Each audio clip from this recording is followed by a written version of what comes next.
moving right along to our next session. So the next one is a keynote presentation, and it is entitled A New Era of Collaboration, AI and Gradual Release. So I would like to welcome up onto the stage Tracy Ibrahim, educational consultant and trainer from Sama Knowledge Training Institute. Please, let's put our hands together as we welcome up Tracy.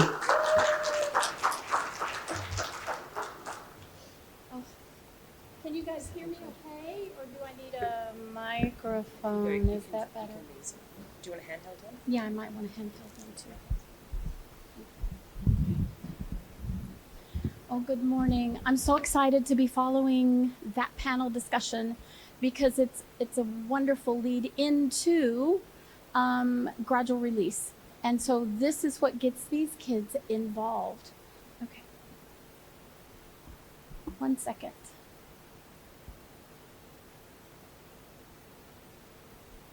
Oh,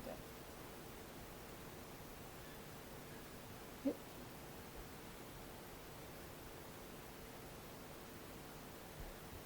Oh, awesome. All right. Good morning, everybody. My name's Tracy Ibrahim.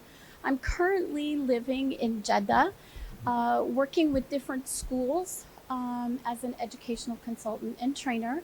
This is something that's near and dear to my heart because it's going to be talking about gradual release, which is so perfect for active learning and engaging the students, but also lesson design, something that I miss seeing in so many classrooms is that lesson design and the lesson cycle.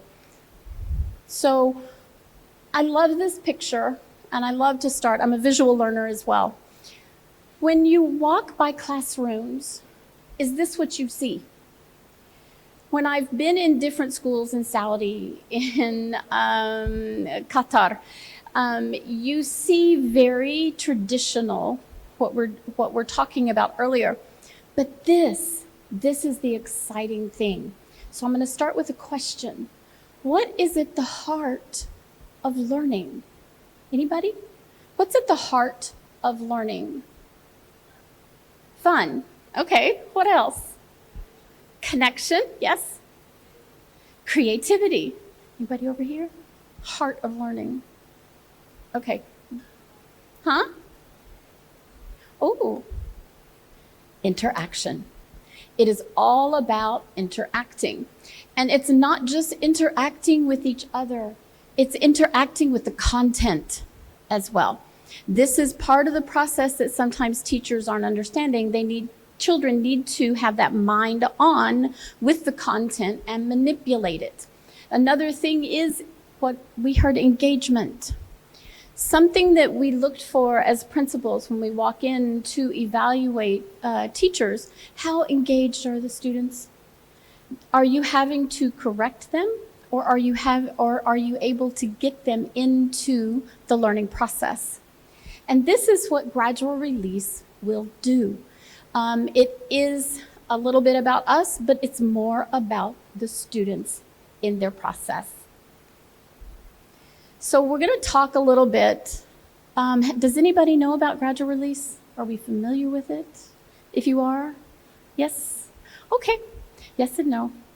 Gradual release, and also know when I'm speaking, I'm also bringing all of my ESL experience to the table.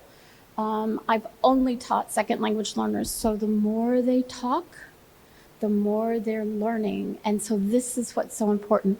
So gradual release, when I first learned it, only had 3 steps, okay? So, but I like this one because it has 4. It has an in-between phase, which is very important. The first step is the I do. This is for us. This is when we are explicitly, and you'll hear me say this as an ESL instructor, we are explicitly showing students what they need to do.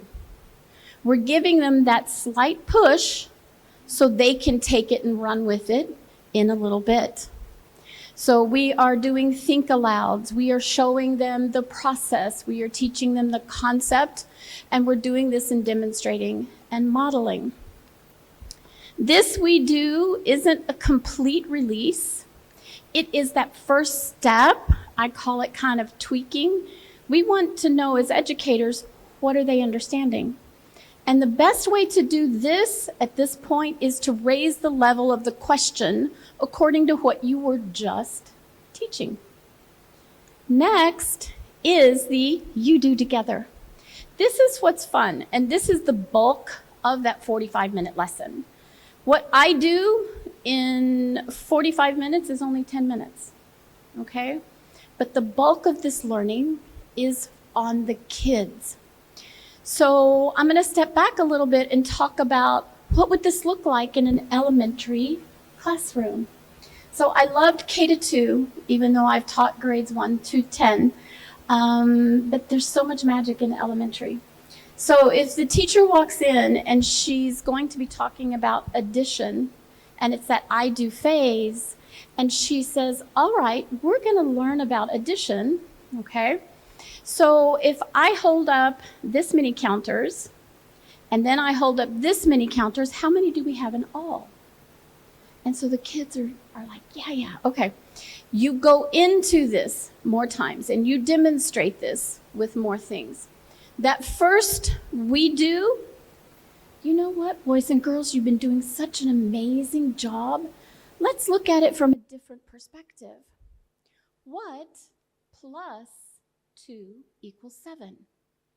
And talk about it at your table. Give them 2 or 3 minutes to talk, and you're going to understand, all right, I can move on. Because that you do together is their opportunity to work through and negotiate not only with what they understand, but negotiate with each other to finalize and cement that learning process. And the last part of this is you do alone. From an ESL perspective, the you do alone for me is always that assessment.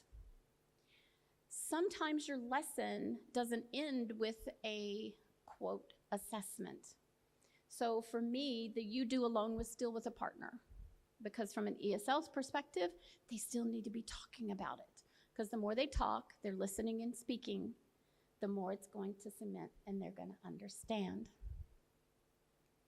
Okay, I want to talk about 2 types of teachers, the tale of 2 teachers. And then we've all had these teachers, okay? So for my first example, kids are sitting, they're waiting, and the teacher either walks in or they come in. Okay, open your books to page 24. And the kids sit and they open. But my question is, when you start a lesson like this, what happens in the brain? What happens? Anything? No fireworks, right? Now you have the other teacher. Boys and girls, I'm so excited. We're going to talk about addition today. And we're going to be working together to figure out how to, and how many is this, boys and girls? And how many is this, boys and girls? And what do we have? In all, 7. What happened if that's the first thing they hear in that lesson? What happens in the brain? Exactly. This is the step I think that gradual release sometimes misses. And it's a huge part for an ESL student, activating prior knowledge. Now, we spoke earlier about the language. Many times in this phase, and this needs to be separate from the gradual release in that 45 minutes, all right? You need to give them about 5 minutes here. Because what happens, and I love this, and cognitive science and learning is also researching this, when you open it, folders in their brains open, whether it's in English or Arabic or Spanish. Folders in their brains open because they already have knowledge about it.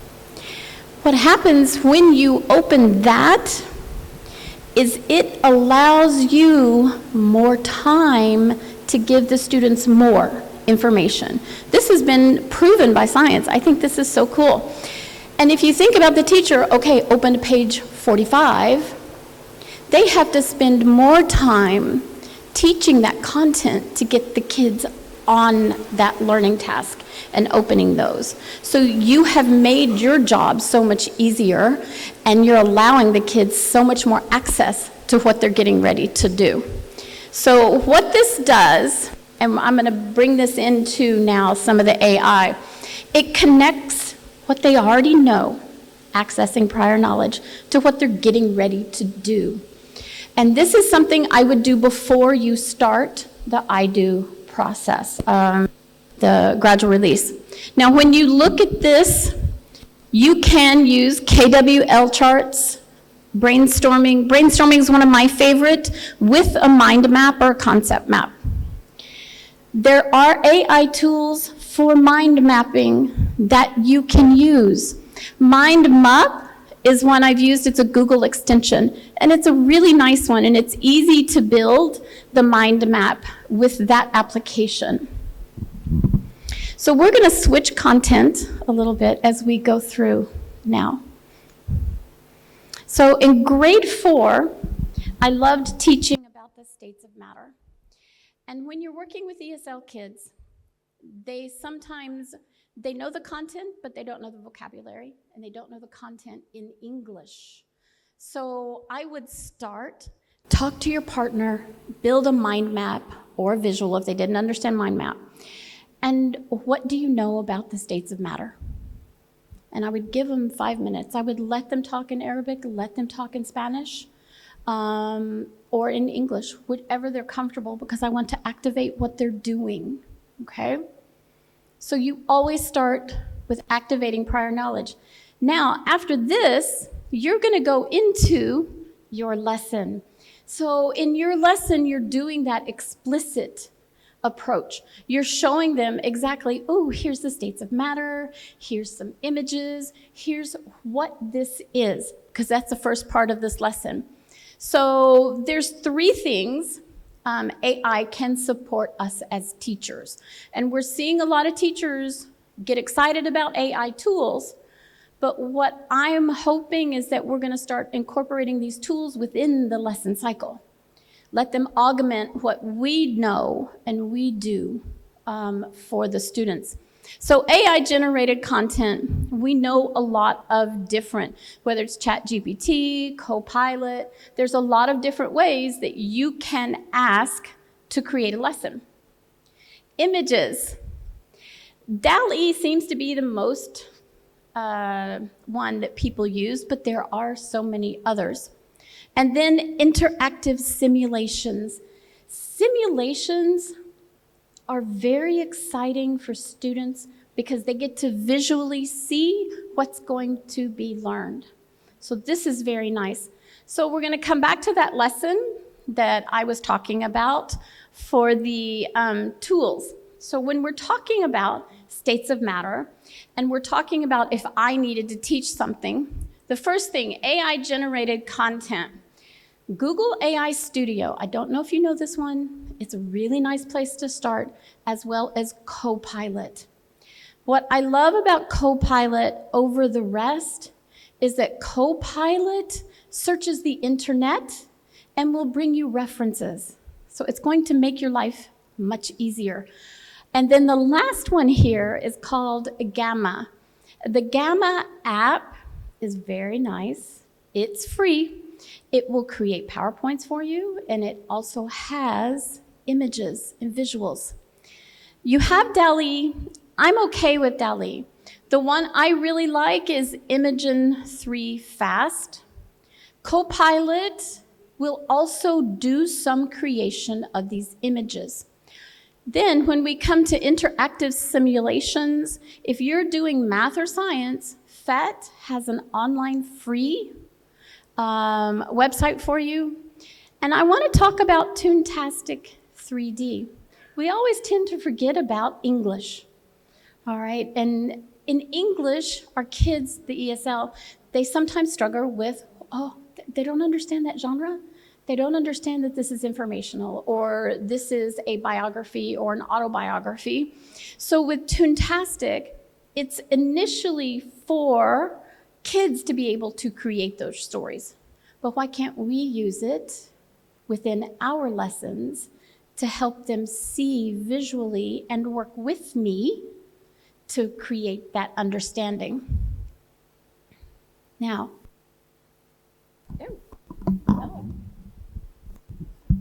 all right, the we do phase. This isn't the let them go and work. I'm still working with them in the states of matter. Okay, so it's still that close to me. I like to call it as a teaser phase. Let me see what you know. So you do have two types here. There is an adaptive practice that you can, there are several types of, if the teacher needs to pre-plan within that application and the kids can access it through an LMS, you can use this. Virtual co-teachers, I love the chat bots. Maybe not in the younger grades, but in the older grades, they can access these chat bots. You can give them this, or there can be ones created within your classroom where you already set it up and they just go in and access it. For my lesson, for this, I used to ask this to my kids. Does a solid change its state when you break it? You should have seen the minds. And I had yes and I had no. I mean, they were both so strong because we're talking about a solid. And I would say, okay, show me. And they would break a pencil. I was like, yeah, you broke it, but did you change it? So it really made them start to think about that essence of that state of matter before we would move on. So this was something that was nice. Mentimeter, we're gonna have a Mentimeter at the end. Interactive whiteboards, for me, if I ask them a question, they're gonna get excited. However, I want them to show me and I want them to visually represent this. So you can use interactive whiteboards. You can use some quiz platforms as well. So again, we're incorporating all these tools to make it better for us, but for the students. This image to me says it all. The kids are making the magic at this point. You've explicitly talked and shown them what the content is. You have given them a little teaser into the expectation and the level that you want them at. Now they get to do it. Collaborative problem solving. AI can create these scenarios, or you can create the scenarios and let them work within the tool that you give them. Study buddies. Study buddies could be fun. They're there with the kids, they can log into it, and they can work with it to go through. Smart research tools. These might be better in like middle and upper grades because the kids are gonna need to be independent learners. They need to be able to manipulate the text, they need to be able to understand and differentiate what they're getting to decide where to go next. For my lesson in elementary, what I liked to use is this question. Is anybody familiar with flubber? And we did this every year. And the grade 4 kids were like, huh, flubber. It's kind of like Jell-O, but not. And the kids could play with it and move it. So it's not really a solid and it's not really a liquid. It doesn't have properties of both real strong. So they are gonna have to prove what they believe. And again, yes, it's a solid, or yes, it's a liquid. And you take both because they're gonna give you that proof according to the state of matter. So how are they gonna work through this? Collaborative problem solving. Padlet, I love because it might not be an AI tool, but use it for collaboration. Okay, let them work it out, and you can give each group their own space. And then everybody gets to see what we're all thinking about. Miro is also a very nice application. I've used it, and it's one you can use in class, and it is free for teachers. The last one, Explain Everything, where the kids can create it and have it all explained. AI study buddies, you do have these three. The one that I like the best is down at the bottom, Study Buddy AI, but it also has the Study Buddy AI application for the phones. So this could be nice. As they're trying to provide their proof, they can use that study buddy to further encourage them. And the smart research tools, Dovetail and Bit AI. Again, maybe not my fourth graders. If I had some high achieving or gifted fourth graders, we could let them work with this. Now, the last step is the you do alone. Technically, sometimes they like to think that the you do is that assessment. Well, when we talk about AI tools, AI is coming in so strong here at this point with making those tests, they're automatic, they're generated according to the student. So personalized assessments are big. It's something that you could have them created already, and it's going to allow that manipulation of the answer. All right, how many of us are familiar with a MAP test? Yeah, exactly. I know, and it's like, so if they get it right, they're going to move them on, and if they kind of stumble a little bit, I'm not going to say wrong, they're going to take them back a little bit and shore up what they're learning. But you can create the same thing. This is where AI is really hitting all the marks right now, not within the lesson cycle yet. Intelligent tutoring. We love these, and I'm a fan of the chatbots for this, but you have to find the right one. There's so many that I use, but finding the right one that's going to support with correct information for you is the key. Progress tracking. Wow. All of us that are into data-driven instruction, when you have that multiple choice test and it's going to automatically say yes, no, and here's your data according to the objective. This is what this is. Now, for me, I might want them to show me how to prove it. It's going to be a performance-based piece, and you get the rubric. And my question, and again, fourth grade, choose your favorite, because that's going to give them their best result. And why is it that state of matter? And what are some of the AI tools that they can use? Any one of these. But this is not all of them. So they can create it on Canva. They can create it in Miro. They could use even MindMap, all right? As long as they are going to thoroughly explain their favorite state of matter, it was okay. So, I have a question for you. Do you have QR codes ready? Okay. How will AI augment gradual release in the future for kids? So click on this. This is one of my favorite applications. This is Mentimeter, and we'll create something together.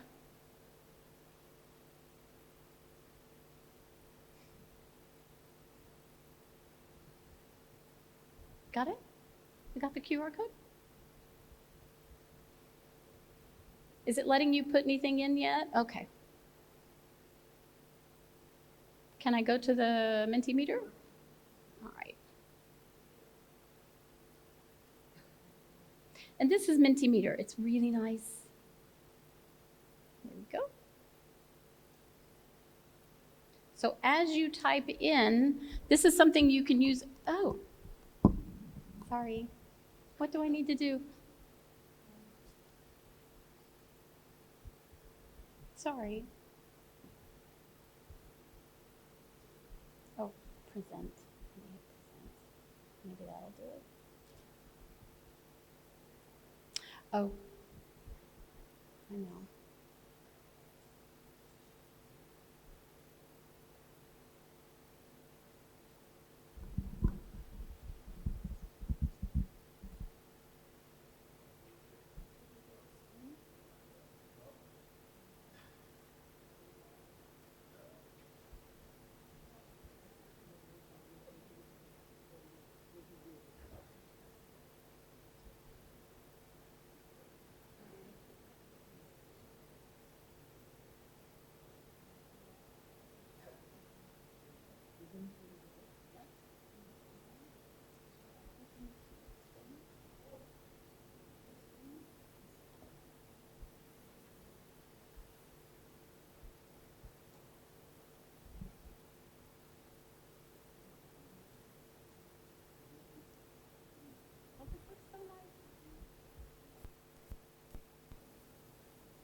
Sorry, I'm so used to just projecting my voice. But I do love this. So Mentimeter is free for some limited uses. But this is the only application I know that has a word cloud. But other than that, you can do everything on this as well. Okay? So thank you very much. Any questions, comments? Because we're talking about building off of what they did earlier, this active learning, and gradual release makes it easy for the teacher, which is going to come back into his question about the traditional classroom. The teacher will be explicitly teaching the content, but only for 10 minutes, but then giving it to the kids so they can have all of that collaboration. So, questions or comments, guys?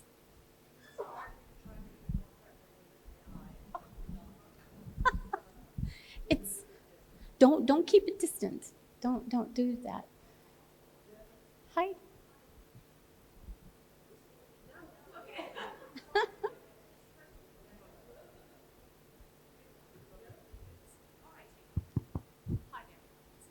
We're teachers, yes.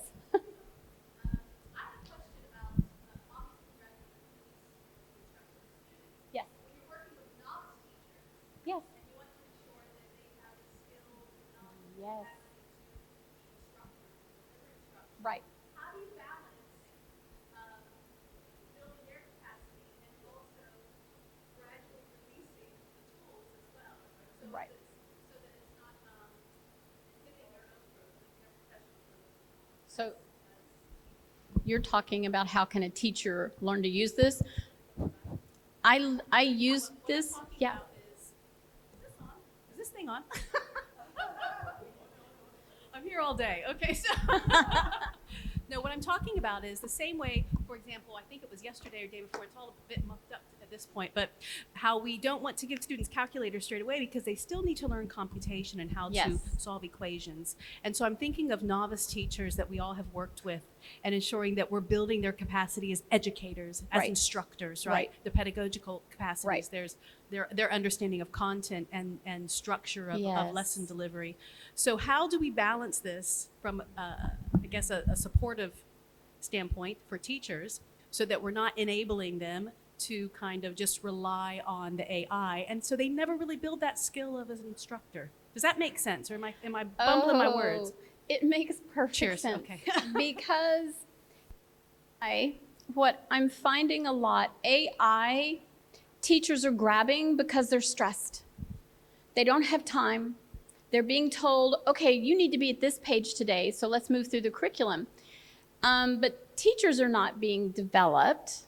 And I used this with a group of teachers that I was leading because I walked in and I saw them open the book, let's get going.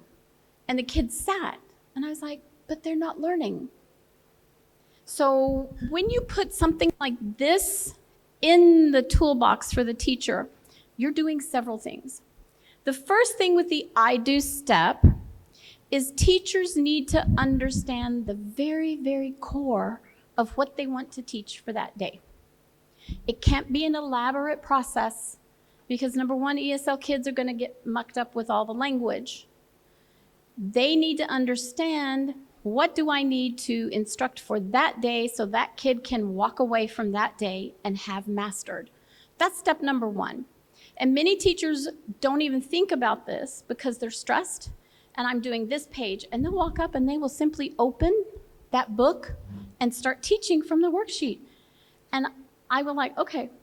The other thing it's going to teach teachers is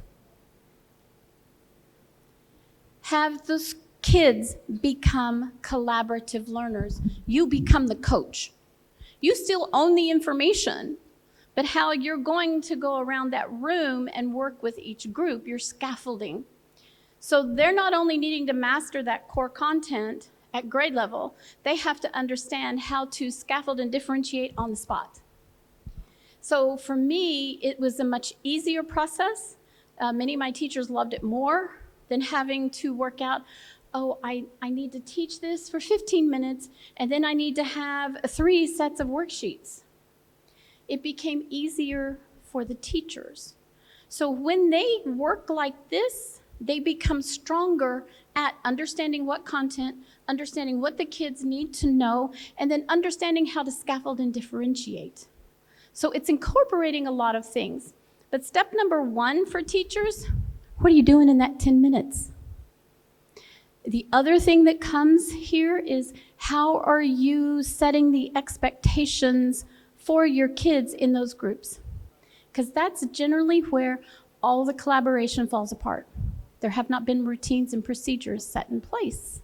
It's exactly what you're talking about with your PhD. So is it a case of just balancing that and being explicit around this? These are the resources that can be used to enhance the learning. Yes. Because I see teachers, Yes. chuck it into Chat GPT and have it output a learning objective. Okay, great. But what if you don't have Chat GPT? And there's not the understanding of like the skill and knowledge, the verb and noun within that learning objective and the learning Right. intention. Right. So it's a real, in my opinion, it's a real disservice. But halas, we can't keep using this as we won't need humans any longer, will we? I mean, to be very extreme, as far as not remembering to also teach and build and develop instructors and educators. This is what's missing. I love this point. I see many people just pulling that lesson and running in the classroom. And I'm like, no. There was an article written in 1961 about AI, and it was all about augmenting what we do. And so teachers have to go through that process. They have to understand the pedagogy. They need to understand a proper lesson cycle. Now, here's these tools that are going to make it so much easier for you. But I think having them understand that lesson cycle, now let's bring in some tools. So let them master this, then bring in the tools. But definitely the tools to, this is not my touch screen, sorry. The tools to work with first would be these. And I'll tell you, they can use Gamma, and it will start that PowerPoint for them, but they have to come in and finish it a little bit as well. Does that help? Okay. Yes, sorry to monopolize, but thanks very much. No worries. It's a valid point, because what we're seeing is that teachers are so stressed, they don't understand that process that's so critical for the kids. Thank you. Please, anybody else? I'm usually very interactive through my sessions. Yes, ma'am. And if you just want to come close, just come close.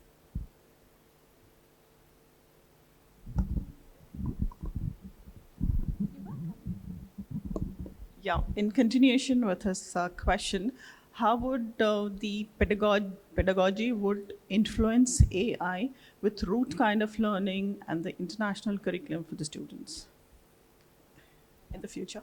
The international, I'm very American curriculum. I dabble in IB because I love the concept of, I love inquiry, especially for ESL kids.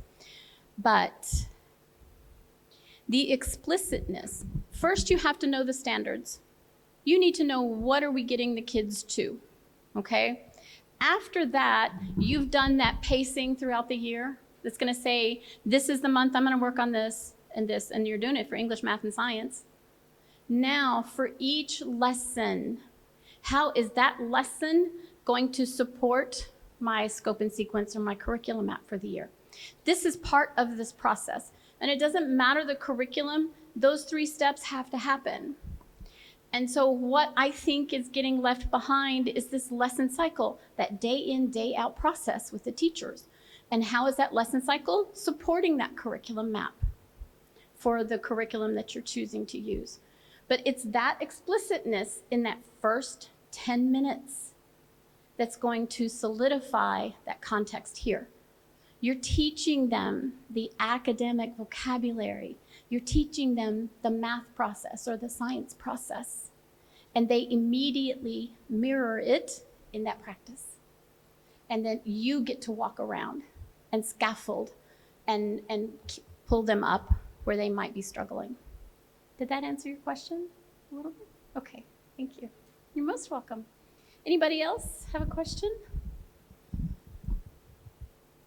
anything. These have been great questions because they're, yes, needed questions. Okay. Well, thank you. Thank you very much. Thank you.